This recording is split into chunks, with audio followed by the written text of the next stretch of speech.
And we begin the bulletin with news from India. The voting has begun for the second phase of the Jammu and Kashmir Assembly polls. Now, security has been tightened across all 6 poll-bound districts in the Union Territory. Notably, 3 out of the 6 districts, Raisi, Rajouri and Poonch, have been hit back with terror attacks over the last 3 years. Now, this phase will also cover the 3 central Kashmir districts of Srinagar, Ganderbal and Budgam.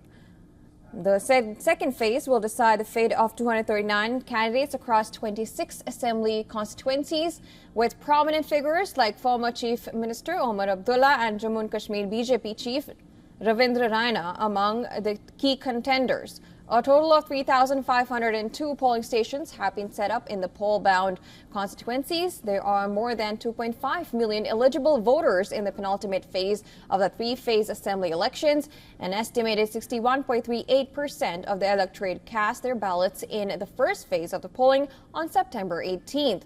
The third phase of elections, covering the remaining 40 assembly segments, will go to polls on October 1st.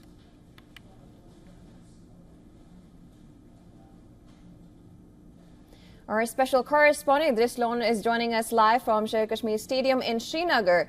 Thank you so much for joining us this morning. The second phase of the Jammu and Kashmir Assembly elections is taking place today on 26 seats across 6 districts. Tell us about the key districts and the key candidates going to polls.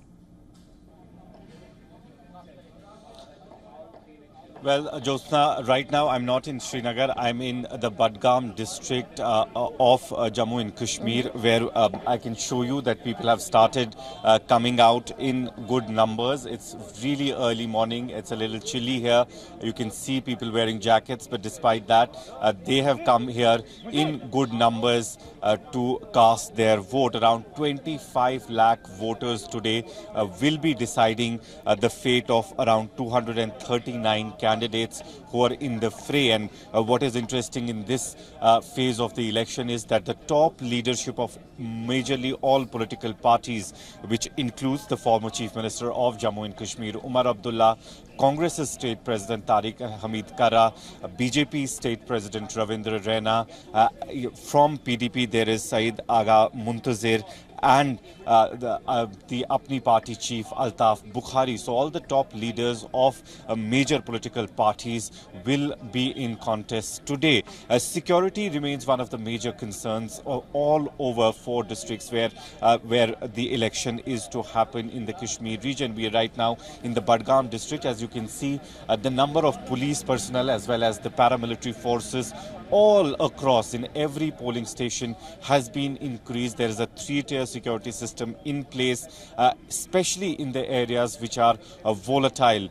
Srinagar city also will be today going to polls. Srinagar's downtown city, which has been boycotting the polls for over 3 decades, will also see people going and casting their vote.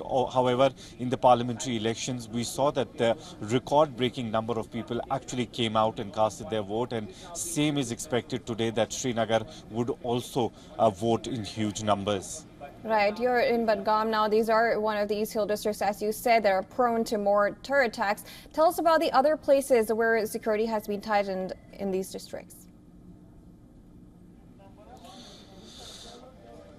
Well, Jyotsna, security has been heightened not only in the hinterland but also areas which are very close to the line of control and international border. There are some special polling booths very close to the international border and the line of control in the Jammu region, where there is a 3-tier security system in place. For election, only around 300 additional companies of paramilitary forces were brought to Jammu and Kashmir to make sure that elections are held peacefully. What we are seeing on the ground also is that the number of people, the number of Jammu and Kashmir police as well as the paramilitary forces on the ground has been increased. There were barricades in place in every nook and corner in the last few weeks as well, especially the roads that connect Srinagar with other districts as well. So we've seen that enough security measures have been taken place by the security agencies because they want this election to happen peacefully, and that's one of the reasons that the number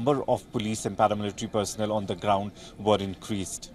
All right, Idris, thank you so much for joining us. Of course, we'll be tracking the voting through today.